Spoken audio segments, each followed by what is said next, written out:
बताएं, राम से चल के राम पे आए। प्रेम कोई हम और न जाने, राम से रूठे राम से माने। राम सिया की करुण कहानी, एक है चंदन एक है पानी। राम सिया राम जय जय राम। राम सिया राम जय जय राम। राम राम दोस्तों, मैं हूँ रेनू भाटिया और आप सुन रहे हैं Rab Katha presents Valmiki Ramayan as it is. ये है 85वां एपिसोड, युद्ध कांड भाग 7। रोष से भरे हुए रावण ने उस समय अपने मंत्रियों से बार बार कहा, पकड़ लो उस दुर्बुद्धि वानर को और मार डालो।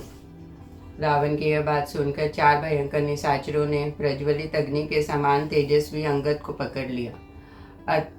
आत्मबल से संपन्न तारा कुमार अंगद ने उस समय राक्षसों को अपना बल दिखाने के लिए स्वयं ही अपने आप को पकड़ा लिया।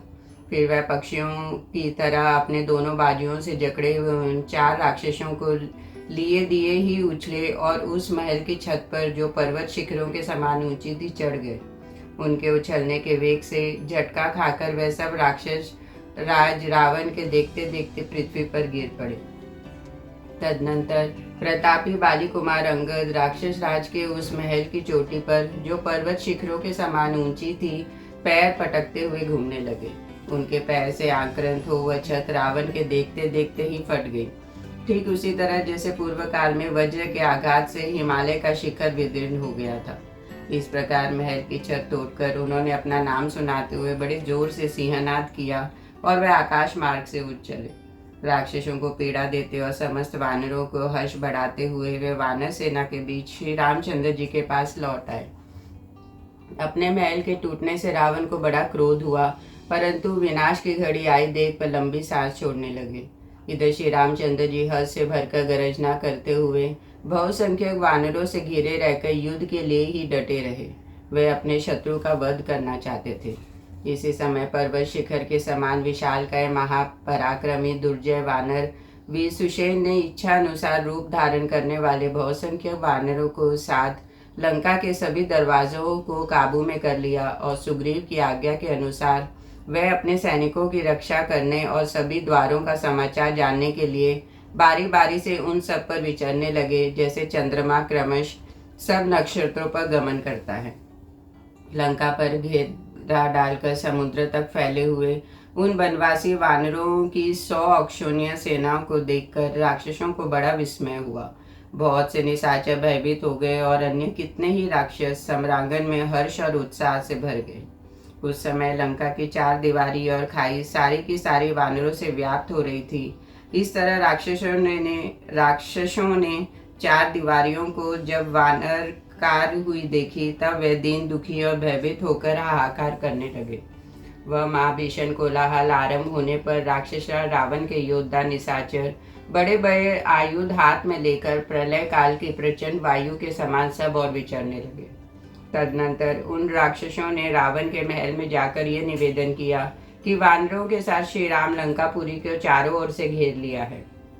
लंका के घेरे जाने की बात सुनकर रावण को बड़ा क्रोध हुआ और वे नगर की रक्षा पहले से भी 2 गुना प्रबंध करके महल की अट्टारी पर चढ़ गए। वहीं से उन्होंने देखा कि पर्वत उन काननों सहित सारी लंका सब और से असंख्य युद्धाभिलाषी वानरों द्वारा घिरी हुई है। इस प्रकार समस्त वानरों से आच्छादित वसुधा को कपिल वन की हुई देख वह चिंता में पड़ गया और इन सब का विनाश कैसा होगा। बहुत देर तक चिंता करके पश्चात धैर्य धारण करके विशाल नेत्रों वाले रावण ने श्री राम और वानर सेनाओं को पूर्ण देखा। इधर श्री रामचंद्र जी अपनी सेना के साथ प्रसन्नता पूर्वक आगे बढ़े। उन्होंने देखा लंका सब ओर से राक्षसों द्वारा आवृत और सुरक्षित है। विचित्र ध्वजा पताकों से अलंकृत लंकापुरी को देखकर दशरथनंदन श्री राम व्यथित चित्त से मन ही मन सीता का स्मरण करने लगे। हाय वह मृग शाप करनिनी जनक नंदिनी सीता यही मेरे लिए शोक संतप्त हो पीड़ा सहन करती है और पृथ्वी की वेदी पर सोती है। सुनता हूँ वह बहुत निर्बल हो गई है। इस प्रकार राक्षसियों द्वारा पीड़ित विदय नंदिनी का बारंबार चिंतन करते हुए धर्मात्मा श्री राम तत्काल वानरों को शत्रुभूत राक्षसों का वध करने के लिए आज्ञा दी। श्री राम के इस प्रकार आज्ञा देते ही आगे बढ़ने के लिए परस्पर होठ सी लगाने वाली वानरों ने अपने सिंहनाद से वहां की धरती और आकाश को गुंजा दिया। वे समस्त वानर युद्धपति अपने मन में यह निश्चय किए खड़े थे कि हम लोग पर्वत शिखरों की वर्षा करके लंका के महलों को चूर चूर कर देंगे अथवा मुक्कों से ही मार मार कर दहा देंगे।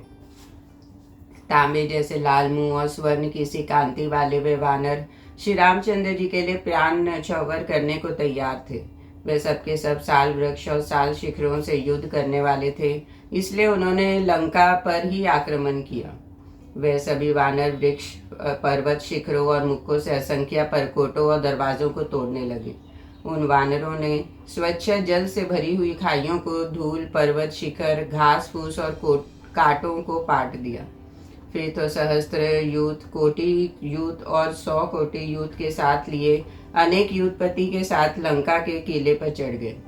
अत्यंत बलशाली श्री रामचंद्र जी की जय हो, महाबली लक्ष्मण की जय हो और श्री रघुनाथ जी के द्वारा सुरक्षित राजा सुग्रीव की भी जय हो, ऐसी घोषणा करते और गरजते हुए इच्छा अनुसार रूप धारण करने वाले वानर लंका के परकोटे पर टूट पड़े। इसी समय वीर बाहु, सुबाहु, नल और पनस ये वानर युद्धपति लंका के परकोटे पर चढ़कर बैठ गए और इसी बीच उन्होंने वहां अपनी सेना पर पड़ाव डाल दिया। बलवान कुमुद विजय श्री से सुशोभित होने वाले 10 करोड़ वानरों के साथ लंका के पूर्व द्वार को घेर कर खड़ा हो गया। उसी की सहायता के लिए अन्य वानरों के साथ महाबाहु, पनस और प्रगद भी आकर डट गए। वीर शतबली ने दक्षिण द्वार पर आकर 20 करोड़ वानरों के साथ उसे घेर लिया और वहीं पड़ाव डाल दिया। तारा के बलवान पिता सुषेण कोटि कोटि वानरों के साथ पश्चिम द्वार पर आक्रमण करके उसे घेर कर खड़े हो गए। सुमित्रा कुमार लक्ष्मण सहित महाबलवान श्री राम तथा वानरराज सुग्रीव उत्तर द्वार को घेर कर खड़े हुए। सुग्रीव पूर्व वर्णन के अनुसार वायव्य कोण में स्थित हो उत्तर द्वार की द्वारवर्ती श्री राम की सहायता करते थे। लंगूर जाति के विशालकाय महापराक्रमी वानर गवाक्ष, जो देखने में भी भयंकर थे, 1 करोड़ वानरों के साथ श्री रामचंद्र जी के बगल में खड़े हो गए। इसी तरह महाबली शत्रुसूदन, अक्षरराज, धूम्र 1 करोड़ भयानक क्रोधी रीछों के साथ लेकर श्री रामचंद्र जी की दूसरी ओर खड़े हो गए। कवच आदि से सुसज्जित महापराक्रमी विभीषण हाथ में गदा लिए और सावधान मंत्रियों के साथ वही आकर डट गए जहाँ महाबली श्री राम विद्यमान थे। गज, गवाक्ष, गवय, सरब और गंधमादन सब और घूम घूम कर वानर सेना की रक्षा करने लगे। इसी समय अत्यंत क्रोध से भरे हुए राक्षस रावण ने अपनी सारी लंका को तुरंत ही बाहर निकलने की आज्ञा दी। आभूषणों की प्रभा से सुशोभित काले शरीर वाले वे निशाचर शंख बजाते समय विद्युत प्रभा से अद्भुत उद्भासित तथा वक पंक्तियों से युक्त नील मेघों के समान जान पड़ते थे। तदनंतर रावण की प्रेरणा से उनके सैनिक बड़े हर्ष के साथ युद्ध के लिए निकलने लगे, मानो प्रलय काल में महान मेघों से जल से भर जाते हुए समुद्र के वेग से आगे बढ़ रहे हों। तत्पश्चात वानर सैनिकों ने सब ओर से जोर से सिंहनाद किया, जिससे छोटे छोटे शिखरों और दरारों सहित मलय पर्वत गूंज उठा। इतने में पूर्व काल में घटित हुए देवासुर संग्राम की भांति राक्षस और वानरों में घोर युद्ध होने लगा। वे राक्षस दमकती हुई गदाओं तथा शक्ति शूल और फरसों से समस्त वानरों को मारने एवं अपने पराक्रमी घोषणा करने लगे। उसी प्रकार वेगशाली विशालकाय वानर भी राक्षसों पर बड़े बड़े वृक्षों, पर्वत शिखरों, नखों और दांतों से चोट करने लगे। वानर सेना में वानर राज सुग्रीव की जय हो, यह महान शब्द होने लगा। उधर राक्षस रोज भी महाराज रावण की जय हो ऐसा कहकर अपने अपने नाम का उल्लेख करने लगे। बहुत देर तक भयानक राक्षस जो परकोटे पर चढ़े हुए थे, पृथ्वी पर खड़े हुए वानरों को भिंदी पालों और शूलों से विदीर्ण करने लगे। तभी पृथ्वी पर खड़े हुए वानर भी अत्यंत कुपित हो उठे और आकाश में उछलकर परकोटे पर बैठे हुए राक्षसों को अपनी बाहों से पकड़ पकड़ कर गिराने लगे। इसी प्रकार राक्षसों और वानरों में बड़ा ही अद्भुत घमासान युद्ध हुआ, जिससे वहां रक्त और मांस की कीच जम गई। बालीपुत्र अंगद के साथ महातेजस्वी राक्षस इंद्रजीत उसी तरह भिड़ गया जैसे त्रिनेत्रधारी महादेव जी के साथ अंधकासुर लड़ रहा हो। प्रचंड नामक राक्षस के साथ सदा ही रण दुर्जय वीर संपाति ने तथा जाम्बूमाली ने के साथ वानर वीर हनुमान जी ने युद्ध आरंभ किया। अत्यंत क्रोध में भरे हुए रावणानुज राक्षस विभीषण सम्रांगण में प्रचंड वेगशाली शत्रुघ्न के साथ उलझ गए। महाबली गज तपन नामक राक्षस के साथ लड़ने लगे। महातेजस्वी नील भी निकुंभ से जूझने लगे। वानरा सुग्रीव प्रसद के साथ और श्री राम लक्ष्मण समर भूमि में विरूपाक्ष के साथ युद्ध करने लगे। दुर्जय वीर अग्नि केतु, रश्मि केतु, सुप्तघ्न और यज्ञ को ये सब राक्षस श्री रामचंद्र जी के साथ जूझने लगे। मैंद के साथ वज्र मुक्ति और द्विविद के साथ अंशनी प्रभ युद्ध करने लगे। इस प्रकार इन दोनों भयानक राक्षसों के साथ वह दोनों कपि शिरोमणि वीर भिड़ गए। प्रतपन नाम से प्रसिद्ध एक घोर राक्षस था, जिसे रणभूमि में परास्त करना अत्यंत कठिन था। वह वीर निशाचर सम्रांगण में प्रचंड वेगशाली नल के साथ युद्ध करने लगा। धर्म के बलवान पुत्र महाकपि सुषेण राक्षस विंधुनमाली के साथ लोहा लेने लगा। इस प्रकार अन्याय भयंकर वानर बहुत से साथ युद्ध करने के पश्चात दूसरे राक्षसों के साथ सहसा द्वंद्व युद्ध करने लगे। जिस प्रकार इंद्र वज्र से प्रहार करता है, उसी तरह इंद्रजीत मेघनाद ने शत्रु सेना को विदीर्ण करने वाले वीर अंगद पर गदा से आघात किया, किंतु वेगशाली वानर श्रीमान अंगद ने उसकी गदा हाथ से पकड़ ली और उसी गदा से इंद्रजीत के स्वर्ण जटित रथ को सारथी और घोड़ों सहित चूर चूर कर डाला। प्रखंड संपाति को 3 बाणों से घायल कर दिया।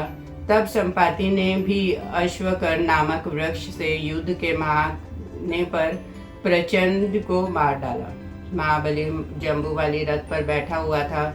उसने कुपित होकर सम्रांगण में एक शक्ति के द्वारा हनुमान जी की छाती पर चोट की, परंतु पवन कुमार हनुमान उछलकर उसके उस रथ पर चढ़ गए और तुरंत ही थप्पड़ से मारकर उन्हें उस राक्षस के साथ ही उस रथ को भी चौपट कर दिया। जम्बूमाली मर गया। दूसरी ओर भयानक राक्षस प्रतपन भीषण गर्जना करते हुए नल की ओर दौड़ा। शीघ्रता पूर्वक हाथ चलाने वाले उस राक्षस ने अपने तीखे बाणों से नल के शरीर को शत विषक्त कर दिया। तब नल ने तत्काल ही उसकी दोनों आंखें निकाल ली। उधर राक्षस प्रखद वानर सेना को काल का ग्रास बना रहा था। यह देख वानरराज सुग्रीव ने संपतकर्ण नामक वृक्ष से उसे वेग पूर्वक मार गिराया। लक्ष्मण ने पहले बाणों की वर्षा करके भयंकर दृष्टि वाले राक्षस विरूपाक्ष को बहुत पीड़ा दी, फिर एक बाण से मारकर उसको मौत की घाट उतार दिया। अग्निकेतु, दुर्जय, रश्मि केतु, सुप्तघ्न और यज्ञकूप नामक राक्षसों ने श्री रामचंद्र जी को अपने बाणों से घायल कर दिया। तब श्री राम ने कुपित हो अग्निशिखा के समान भयंकर बाणों द्वारा समरंगन में उन चारों का सिर काट दिया। उधर युद्ध स्थल में मैंद ने वज्र मुष्टि पर मुक्के का प्रहार किया, जिससे वह रथ और घोड़ों सहित उसी तरह पृथ्वी पर पड़ गया मानो देवताओं का विमान धराशायी हो गया हो। निकुंभ ने काले कोयले के समूह की भांति नील वर्ण वाले नील को रण क्षेत्र में अपने पहने बाणों द्वारा उसी तरह छिन्न भिन्न कर दिया जैसे सूर्यदेव अपनी प्रचंड किरणों द्वारा बादलों को फाड़ देता है। परंतु शीघ्रता पूर्वक हाथ चलाने वाले उस निशाचर ने सम्रांगण में नील को पुनः 100 बाणों से घायल कर दिया। ऐसा करके निकुंभ जोर जोर से हंसने लगा। यह देख नील ने उसी के रथ के पहियों से युद्ध स्थल में निकुंभ तथा उसके सारथी का उसी तरह सिर काट दिया जैसे भगवान विष्णु संग्राम भूमि में अपने चक्र से दैत्यों के मस्तक उड़ा देते हैं। विविध का स्पर्श वज्र अश्नि के समान दुस्सह था। उन्होंने सब राक्षसों के देखते देखते अश्नि प्रभ नामक निशाचर पर एक पर्वत शिखर से प्रहार किया। तब अश्नि प्रभ ने युद्ध स्थल में वृक्ष उठाकर युद्ध करने वाले वानरराज द्वीप को वज्र तुल्य तेजस्वी बाणों द्वारा घायल कर दिया। विविध का सारा शरीर बाणों से शत विषिक्त हो गया। उन्हें बड़ा क्रोध हुआ और उन्होंने एक साल वृक्ष से रथ और घोड़ों सहित अश्निप्रभ को मार गिराया। रथ पर बैठे हुए बिंदुमाली ने अपने स्वर्ण भूषित बाणों द्वारा सुषेण को बारंबार घायल किया। फिर वह जो जो से गरजना करने लगा। उसे रथ पर बैठा देख वानर शिरोमणि सुषेण ने एक विशाल पर्वत शिखर चलाकर उसके रथ को शीघ्र ही चूर चूर कर डाला। निशाचर बिंदुमाली तुरंत ही बड़ी फुर्ती के साथ रथ से नीचे कूद पड़ा और हाथ में गदा लेकर पृथ्वी पर खड़ा हो गया। तदनंतर क्रोध से वानर शिरोमणि सुषेण एक बहुत बड़ी शिला लेकर उस निशाचर की ओर दौड़ा। कपि श्रेष्ठ सुषेण को आक्रमण करते देख निशाचर बिंदुमाली ने तत्काल ही गदा से उनकी छाती पर प्रहार किया। गदा के कारण भीषण प्रहार का कुछ भी परवाह न करके वानर प्रवर सुषेण ने उसे पहले वाली शिला को चुपचाप उठा लिया और उस महासमर में उसे बिंदुमाली के छाती पर दे मारा। शिला के प्रहार से घायल हुए निशाचर बिंदुमाली की छाती चूर चूर हो गई और वह प्राण शून्य होकर पृथ्वी पर गिर पड़ा। इस प्रकार वह शूरवीर निशाचर शौर्य संपन्न वानर वीरों द्वारा वहां द्वंद्व युद्ध में उसी तरह कुचल दिए गए जैसे देवताओं द्वारा दैत्य मत डाले जाते थे। उस समय भालों, अन्य वानों, गदाओं, शक्ति तोमरों, सहायकों, टूटे और फेंके हुए रथों, फौजी घोड़ों, मरे हुए मतवाले हाथियों, वानर राक्षसों, पहियों तथा टूटे हुए जुओं से जो धरती पर बिखरे पड़े थे, वह युद्ध भूमि बड़ी भयानक हो रही थी। गीदड़ों के समुदाय सब वहां विचर रहे थे। देवासुर संग्राम के समान उस भयानक मार काट में वानरों और राक्षसों के कमंद संपूर्ण दिशाओं में उछल रहे थे। उस दारुण अंधकार में वानर लोग अपने विपक्षी से पूछते थे, क्या तुम राक्षस हो? और राक्षस लोग भी पूछते थे, क्या तुम वानर हो? इस प्रकार पूछ पूछ कर सम्रांगण में वे एक दूसरे पर प्रहार करते थे। सेना में सब और मारो काटो, आओ तो क्यों भाग जाते हो, ये भयंकर शब्द सुनाई दे रहे थे। बलवान वानरों में युद्ध में राक्षस सेना के भीतर हलचल मचा दी। वे सबके सब क्रोध से पागल हो गए थे। अंत हाथियों एवं हाथी सवारों को तथा ध्वजा पताकाओं से सुशोभित रथों के बीच खींच लेते और दांतों से काट काट कर शत विशक्त कर देते थे। बड़े बड़े राक्षस उसी प्रकार कभी बड़े बड़े राक्षस कभी प्रकट होकर युद्ध करते थे और कभी अदृश्य हो जाते थे, परंतु श्री राम और लक्ष्मण विषधर सर्पों के समान अपने बाणों द्वारा दृश्य और अदृश्य सभी राक्षसों को मार डालते थे। घायल होकर कराते हुए राक्षस और शस्त्रों से शत विषक्त हुए वानरों का आर्तनाद वहां बड़ा भयंकर प्रतीत होता था। तदनंतर उस दारुण अंधकार में वहां वे सब राक्षस हर्ष और उत्साह में भरकर बाणों की वर्षा करते हुए श्री राम पर धावा करने लगे। तब श्री रामचंद्र जी ने पलक मारते मारते अग्निज्वाला के समान 6 भयानक बाणों से निम्रांकित 6 निशाचरों को घायल कर दिया। उनके नाम इस प्रकार हैं: दुर्घर्ष, वीर, यज्ञ शत्रु, महापाशव, मदोहर, महोदर, महाकाय, वज्रदंश और ये दोनों शुक और सारण। श्री राम के बाण समूह से सारे मर्म स्थानों में चोट पहुंचने के कारण वे 6 राक्षस युद्ध छोड़कर भाग गए, इसलिए उनकी आयु शेष रह गई, जान बच गई। महारथी श्री राम ने अग्नि शिखा के समान प्रज्वलित भयंकर बाणों द्वारा पलक मारते मारते संपूर्ण दिशाओं और उनके कोनों को निर्मल प्रकाश पूर्ण कर दिया। दूसरे जो राक्षस वीर श्री राम के सामने खड़े थे, वह भी उसी प्रकार नष्ट हो गए जैसे आग में पड़कर पतंगे जल जाती है। चारों ओर स्वर्णमय पंख वाले बाण गिर रहे थे। उनके प्रभात से वह रजनी जुगनुओं से विचित्र दिखाई देने वाले शरद ऋतु की रात्रि के समान अद्भुत प्रतीत होती थी। दूसरी ओर अंगद रणभूमि में शत्रुओं का संहार करने के लिए आगे बढ़े। उन्होंने रावण पुत्र इंद्रजित को घायल कर दिया और उसके सारथी और घोड़ों को भी यमलोक पहुंचा दिया। अंगद के द्वारा घोड़े और सारथी के मारे जाने पर महाकष्ट में पड़ा हुआ इंद्रजित रथ को छोड़कर वही अंतर्ध्यान हो गया। प्रशंसा के योग्य बाली कुमार अंगद के उस पराक्रमी के ऋषियों सहित देवताओं उन सभी दोनों भाई श्री राम और लक्ष्मण ने भी भूरी भूरी प्रशंसा की। संपूर्ण प्राणी युद्ध में इंद्रजित के प्रभाव को जानते थे। अंत अंगद के द्वारा उसको पराजित हो देख उन महात्मा अंगद पर दृष्टिपात करके सबको बड़ी प्रसन्नता हुई। शत्रु को पराजित हुआ देख सुग्रीव और विभीषण सहित सब वानर बड़े प्रसन्न हुए और अंगद को साधुवाद देने लगे। युद्ध स्थल में भयानक कर्म करने वाले वाली पुत्र अंगद से पराजित होकर इंद्रजीत ने बड़ा भयंकर क्रोध प्रकट किया। रावण कुमार वीर इंद्रजीत ब्रह्मा जी से वर प्राप्त हो चुका था। युद्ध में अधिक कष्ट पाने के कारण वह पापी रावण पुत्र क्रोध से अचेत सा हो गया था। अंतर ध्यान विद्या का आश्रय ले अदृश्य हो उसने वज्र के समान तेजस्वी और तीखे बाण बरसाने आरंभ किए।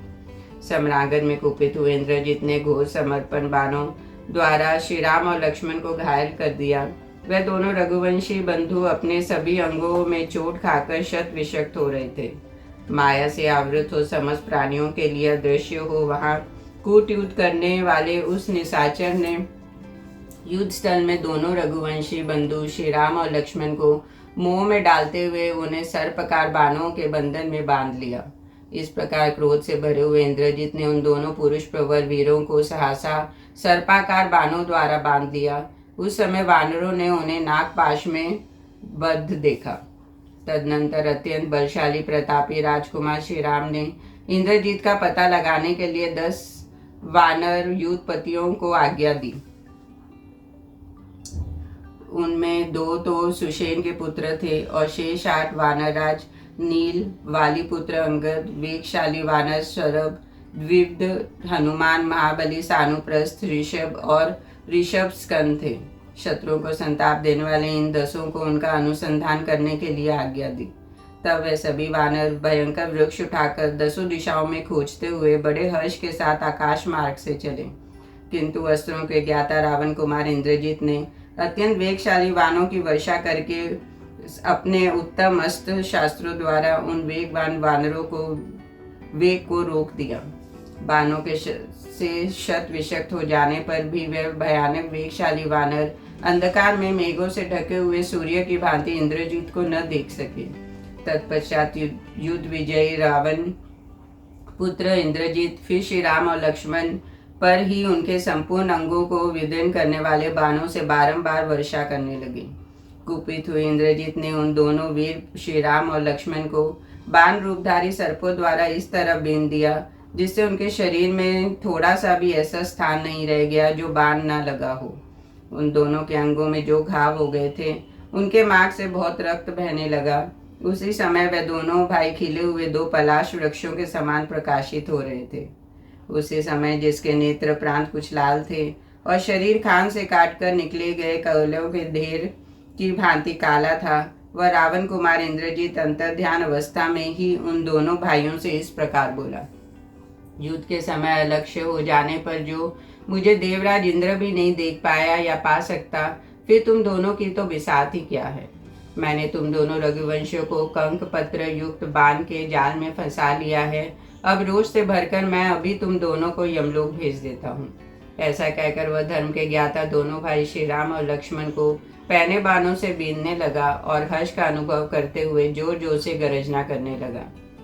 कटे छटे कोयलों के राशि के समान काला इंद्रजीत फिर अपने विशाल धनुष को फैलाकर उस महासमर में घोर बाणों की वर्षा करने लगा। युद्ध भूमि में वीर शैया पर सोए हुए वे दोनों वीर रक्त से नहा उठे थे। उनके सारे अंगों में बाण रूपधारी नाग लिपटे हुए थे और वे अत्यंत पीड़ित और व्यथित हो रहे थे। उनके शरीर में एक अंगुल भी ऐसी जगह नहीं थी जो कि बाणों से बींधा न गया हो। नागपाश में बनकर वीर शैया पर सोए हुए उन दोनों भाइयों को चारों ओर से घेरकर सब वानर खड़े हो गए। वहां आए हुए हनुमान आदि मुख्य मुख्य वानर व्यथित हो बड़े विषाद में पड़ गए। तदनंतर जब उपयुक्त 10,000 पृथ्वी और आकाश की छानबीन करके लौटे, तब उन्होंने दोनों भाई श्री राम और लक्ष्मण को बाणों से बिंधा हुआ देखा। जैसे वर्षा अपने देवराज इंद्र शांत हो गए हों, उसी प्रकार वह राक्षस इंद्रजीत जब अपना काम बनाकर बाण वर्षा से विरक्त हो गया, तब सुग्रीव सहित विभीषण भी उस स्थान पर आ गए। हनुमान जी के साथ नील, द्विविध, मेंद, सुषेण, कुमुद और अंगद तुरंत ही श्री रघुनाथ जी के लिए शोक करने लगे। तब विभीषण ने माया से ही देखना आरंभ किया। उस समय उन्होंने माया से ही छिपे हुए अपने उस भतीजे को सामने खड़ा देखा, जिसके कर्म अनुपम थे और युद्ध स्थल में जिनका सामना करने वाला कोई योद्धा नहीं था। तेज यश और पराक्रम से युक्त विभीषण ने माया के द्वारा ही वरदान के प्रभाव से छिपे हुए वीर इंद्रजीत को देख लिया। श्री राम और लक्ष्मण को युद्ध भूमि में सोते देख इंद्रजीत को बड़ी प्रसन्नता हुई। उसने समस्त राक्षसों का हर्ष बढ़ाते हुए अपने पराक्रम का वर्णन आरंभ किया। यह देखो, जिन्होंने खर और दूषण का वध किया वे दोनों भाई महाबली श्री राम और लक्ष्मण मेरे बाणों से मारे गए। यदि सारे मुनि समूह सहित समस्त देवता और असुर भी आ जाएं, तो वे सब बाण बंधन से इन दोनों को छुटकारा नहीं दिला सकते। जिनके कारण चिंता और शोक से पीड़ित हुए मेरे पिताजी सारी रात शैया का स्पर्श किए बिना ही बितानी पड़ती थी, तथा जिसके कारण ये सारी लंका वर्षा काल की नदी के भांति व्याकुल रहा करती थी, हम सबकी जड़ को काटने वाले उन अनर्थ को आज मैंने शांत कर दिया। इंद्रजीत ने नील को 9 बाणों से घायल करके मैंद और द्वित को 3-3 उत्तम सहायकों द्वारा मारकर संतप्त कर दिया। महाधनुर्धर इंद्रजीत ने जामवन की छाती में एक बाण से गहरी चोट पहुंचाकर वीरशाली हनुमान जी को भी 10 बाण मारे। रावण कुमार का वेग उस समय बहुत बड़ा हुआ था। उसके युद्ध स्थल में अमित पराक्रमी गवाक्ष और शरभ को भी 2-2 बाण मारकर घायल कर दिया। तदनंतर बड़ी उतावली के साथ बाण चलाते हुए रावण कुमार इंद्रजीत ने पुनः बहुसंख्यक बाणों द्वारा लंगूरों के राजा गवाक्ष को और बालीपुत्र अंगद को भी गहरी चोट पहुंचाई। इस प्रकार अग्नितुल्य तेजस्वी साय को उन मुख्य वानरों को घायल करके महान धैर्यशाली और बलवान रावण कुमार वहां जोर जोर से गरजना करने लगा। इंद्रजीत भी जब यह देखा कि श्री राम और लक्ष्मण दोनों भाई पृथ्वी पर निश्चेष्ट पड़े हैं और उनका श्वास भी नहीं चल रहा, तब उन दोनों को मरा हुआ ही समझा। इससे युद्ध विजयी इंद्रजीत को बड़ा हर्ष हुआ तथा वह समस्त राक्षसों का वश बढ़ाते हुए लंकापुरी की ओर चला गया। श्री राम और लक्ष्मण के शरीरों तथा सभी अंग उपंगों को बाणों से व्याप्त देख सुग्रीव के मन में भय समा गया। उसके मुख पर दीनता छा गई, आंसुओं की धारा बह निकली और नेत्र शोक से व्याकुल हो उठे। उस समय अत्यंत भयभीत और वानरराज से विभीषण ने कहा, सुग्रीव डरो मत, डरने का कोई लाभ नहीं, आंसुओं का यह वेग रोको। वीर, सभी युद्धों में प्राय ऐसी स्थिति होती है, उनमें विजय निश्चित नहीं हुआ करती। यदि हम लोग का भाग्य शेष होगा तो ये दोनों महाबली महात्मा अवश्य मूर्छा त्याग देंगे। वानरराज, तुम अपने को और मुझ अनाथ को भी संभालो। जो लोग सत्य धर्म के अनुराग रखते हैं उन्हें मृत्यु का भय नहीं होता। ऐसा कहकर विभीषण जल से भीगे हुए हाथ से सुग्रीव के दोनों सुंदर नेत्र पोंछ दिए और कहा, जब तक श्री रामचंद्र जी को चेत न हो तब तक इनकी रक्षा करनी चाहिए। होश में आ जाने पर ये दोनों रघुवंशी वीर हमारा सारा भय दूर कर देंगे। श्री राम के लिए यह संकट कुछ भी नहीं है। यह मर नहीं सकते, क्योंकि जिनकी आयु समाप्त हो चली है उनके लिए जो दुर्लभ लक्ष्मी शोभा है वह इनका त्याग नहीं कर रही है। अंत तुम अपने को संभालो और अपनी सेना को आश्वासन दो। तब तक मैं इस घबराई हुई सेना को फिर से धैर्य बंधाकर सुस्थिर करता हूँ। कपिश्रेष्ठ, देखो, इन वानरों के मन में भय समा गया है, इसलिए आंख फाड़ फाड़ देखते हैं और आपस में कानाफूसी करते हैं। अंत मैंने आश्वासन देकर जाता हूँ। मुझे हर्षपूर्वक इधर उधर दौड़ता देख और मेरे द्वारा धैर्य बंधाई हुई सेना को प्रसन्न होती जान ये सभी वानर पहले की भोगी हुई माला की भांति अपने सारे भय शंका को त्याग दें। इस प्रकार सुग्रीव को आश्वासन दे राक्षस राज विभीषण ने भागने के लिए उद्यत हुई वानर सेना को फिर से सांत्वना दी। राक्षसों के बीच अपने दोनों शत्रुओं के मारे जाने का समाचार सुनकर रावण हर्ष से उछल पड़ा और उसने अपने पुत्र को हृदय से लगा लिया। उधर हर्ष से भरे हुए रावण ने भी अपने पुत्र इंद्रजीत को विदा करके उस समय सीता जी की रक्षा करने वाले राक्षसियों को बुलवाया। आज्ञा पाते ही त्रिजटा और अन्य राक्षसियां उनके पास आई। तब हर्ष में भरे हुए राक्षस राज ने उन राक्षसियों से कहा, तुम लोग विदय कुमारी सीता से जाकर कहो कि इंद्रजीत ने राम और लक्ष्मण को मार डाला। फिर पुष्पक विमान पर सीता को चढ़ाकर रणभूमि में ले जाओ और उन मारे गए दोनों बंधुओं को दिखा दो। जिसके आश्रय से गर्व में भरकर यह मेरे पास नहीं आती थी, वह इसके पति अपने भाई के साथ युद्ध के मुहाने पर मारा गया। अब मिथिलेश कुमारी सीता को अपनी अपेक्षा नहीं रहेगी। वह समस्त आभूषणों से विभूषित हुए भय और शंका को त्याग कर मेरी सेवा में उपस्थित होगी। आज रणभूमि में काल के अधीन हुए राम और लक्ष्मण को देखकर वह उसकी ओर से अपना मन हटा लेगी और अपने लिए दूसरे कोई आश्रय न देखकर उधर से निराश हो विशाल लोचना सीता स्वयं ही मेरे पास चली आएगी। दुरात्मा रावण की यह बात सुनकर वह सब राक्षसियां बहुत अच्छा ये कहकर स्थान पर गई जहाँ पुष्पक विमान था। रावण की आज्ञा से उस पुष्पक विमान को वह राक्षसियां अशोक वाटिका में बैठी हुई मिथिलेश कुमारी के पास आई। उन राक्षसों ने पति के शोक को व्याकुल हुई सीता को तत्काल पुष्पक विमान पर चढ़ाया। सीता को पुष्पक विमान पर बिठाकर त्रिजटा सहित वह राक्षसियां उन्हें राम लक्ष्मण का दर्शन कराने के लिए ले चली। इस प्रकार रावण ने उन्होंने ध्वजा पताकाओं से अलंकृत लंकापुरी के ऊपर विचरण करवाया। इधर हर्ष से भरे हुए राक्षसा रावण ने लंका के सर्वत्र यह घोषणा करा दी कि श्री राम और लक्ष्मण रणभूमि में इंद्रजित के हाथ से मारे गए। त्रिजटा के साथ उस विमान द्वारा वहां जाकर सीता ने रणभूमि में जो वानरों की सेनाएं मारी गई थी उन सबको देखा।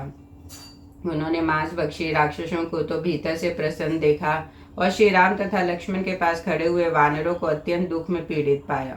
तदनंतर सीता ने बाणशैया पर सोए हुए दोनों भाई श्री राम और लक्ष्मण को देखा जो बाणों से पीड़ित हो संज्ञा शून्य होकर पड़े थे। उन दोनों वीरों के कवच टूट गए थे, धनुष बाण अलग पड़े थे, साय को सारे अंग छीद गए थे और वह बाण समूहों से बने हुए पुतलों की भांति पृथ्वी पर पड़े थे। उन दोनों नरश्रेष्ठ वीरों को उस अवस्था में बाणशैया पर पड़ा देख दुख से पीड़ित हुई सीता करुणाजनक स्वर में जोर जोर से विलाप करने लगी और कहने लगी, समुद्रिक लक्षणों से ज्ञाता विद्वानों ने मुझे पुत्रवती तथा सद्वा बताया था। आज श्री राम के मारे जाने से वह सब लक्षण ज्ञान पुरुष असत्यवादी हो गए,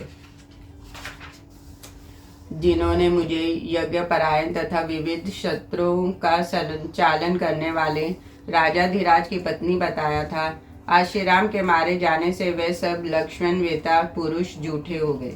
जिन अशुभ लक्षणों के कारण सौभाग्य दुर्लभ होता है और स्त्रियां विधवा हो जाती है, वह दोनों देखने पर भी अपने अंगों में ऐसे लक्षणों नहीं देख पाती, तथापि मेरे सारे शुभ लक्षण निष्फल हो गए। स्त्रियों के हाथ पैरों में जो कमल के चिन्ह होते हैं उन्हें लक्षण वेता विद्वानों ने अमोघ बताया है, किंतु आज श्री राम के मारे जाने से वे सारे शुभ लक्षण मेरे साथ व्यर्थ हो गए। मेरे सिर के बाल महीन बराबर और काले हैं, भौं परस्पर जुड़ी हुई है। मेरी पिंडलियां घुटनों से नीचे भाग गोल गोल और रोम रहित है तथा मेरे दांत भी परस्पर सटे हुए हैं। मेरे नेत्रों के आसपास के भाग, दोनों नेत्र, दोनों हाथ, दोनों पैर, दोनों गुल्फ और जागे बराबर विशाल और पुष्ट हैं। दोनों हाथों की उंगलियां बराबर और चिकनी हैं और उनके नख गोल और उतार चढ़ाव वाले हैं। मेरे हाथ पैर लाल एवं उत्तम कांति से युक्त हैं। उन्हें जो कि समूची रेखाएं तथा मेरे हाथों की उंगलियां जब परस्पर सटी होती हैं उस समय उनके तनिक भी छिद्र नहीं रह जाता। कन्या के शुभ लक्षणों को जानने वाले विद्वानों ने मुझे मंद मुस्कान वाली बताया था। ज्योतिषी के सिद्धांतों को जानने वाले निपुण ब्राह्मणों ने यह बताया था कि मेरे पति के साथ राज्याभिषेक होगा, किंतु आज वह सारी बातें झूठी हो गई।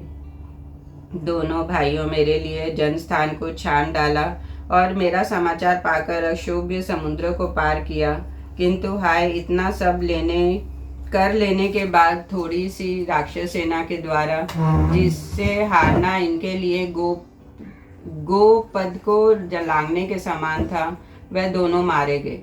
परंतु ये दोनों रघुवंशी बंदूक तो वारुण, आग्रह, इंद्र, वावव्य, ब्रह्मशिर आदि शस्त्रों को भी जानते थे। मरने से पहले उन्होंने उन अस्त्रों का प्रयोग क्यों नहीं किया? मुजनात के रक्षक श्री राम और लक्ष्मण इंद्र तुल्य पराक्रमी थे, किंतु इंद्रजीत ने स्वयं माया से अदृश्य रहकर ही इन्हें रणभूमि में मार डाला। इस प्रकार विलाप करती हुई सीता से राक्षसी श्री त्रिजटा ने कहा, देवी, विषाद न करो, तुम्हारे ये पतिदेव जीवित है। देवी, मैं तुम्हें कोई ऐसा महान या उचित कारण बताऊंगी जिनसे यह सूचित होता है कि ये दोनों भाई श्री राम और लक्ष्मण जीवित हैं। युद्ध में स्वामी के मारे जाने पर योद्धाओं के मुंह क्रोध और हर्ष की उत्सुकता से युक्त नहीं रहते, किंतु यहाँ वह दोनों बातें पाई जाती है, इसलिए ये दोनों जीवित हैं। विदय नंदिनी, यह पुष्पक नामक विमान दिव्य है। यदि इन दोनों के प्राण चले गए होते तो यह तुम्हें धारण न करता। इसके सिवा जब प्रधान वीर मारा जाता है तब उसकी सेना उत्साह और उद्योग से हीन हो युद्ध स्थल में उसी तरह मारी मारी फिरती है जैसे कर्ण धारण कर नष्ट कर्ण होने पर नौका जल में बहती रहती है। परंतु तपस्विनी, इस सेना में किसी प्रकार की घबराहट या उद्वेग नहीं है और यह इन दोनों राजकुमारों की रक्षा कर रही है। इस प्रकार मैंने प्रेम पूर्वक तुम्हें यह बताया है कि यह दोनों भाई जीवित हैं। इसलिए अब तुम इन भावी सुख की सूचना देने वाले अनुमानों से निश्चिंत हो जाओ। विश्वास करो कि ये जीवित है। तुम इन दोनों रघुवंशी राजकुमारियों को इसी रूप में देखो कि यह मारे नहीं गए हैं। यह बात मैं तुम्हें स्नेहवश कह रही हूँ। मिथिलेश कुमारी, तुम्हारा शील स्वभाव तुम्हारे निर्मल चरित्र के कारण बड़ा सुखदायक जान पड़ता है, इसलिए तुम मेरे मन में घर कर गई हो। अंततः मेरे तुमसे न तो पहले कभी झूठ कहा और न ही आगे कहूंगी। इन दोनों वीरों को रणभूमि में इंद्र सहित संपूर्ण देवता और असुर भी नहीं जीत सकते, वैसा लक्षण देखकर ही मैंने तुमसे यह बात कही है। मिथिलेश कुमारी, यह मान आश्चर्य की बात तो देखो, बाणों के लग्न से ही अचेत होकर पड़े हैं तो भी लक्ष्मी शरीर के सहज कांति इनका त्याग नहीं कर रही। जिसके प्राण निकल जाते हैं अथवा जिनकी आयु समाप्त हो जाती है, उनके मुखों पर यदि दृष्टिपात किया जाए तो प्राय वहाँ बड़ी विकृत दिखाई देती है। इन दोनों के मुखों की शोभा ज्यों की त्यों बनी हुई है, इसलिए ये जीवित हैं। जनक किशोरी, तुम श्री राम और लक्ष्मण के लिए शोक दुख और मोह त्याग दो, यह अब मर नहीं सकते। तेजता की यह बात सुनकर देव कन्या के समान सुंदरी मिथिलेश कुमारी सीता ने हाथ जोड़कर उससे कहा, बहन ऐसा ही हो। फिर मन के समान वेगशाली पुष्पक विमान को लौटाकर त्रिजटा दुखिनी सीता को लंकापुरी में ले आई। तत्पश्चात त्रिजटा के साथ विमान से उतरने पर राक्षसियों ने उन्हें पुनः अशोक वाटिका में पहुंचा दिया।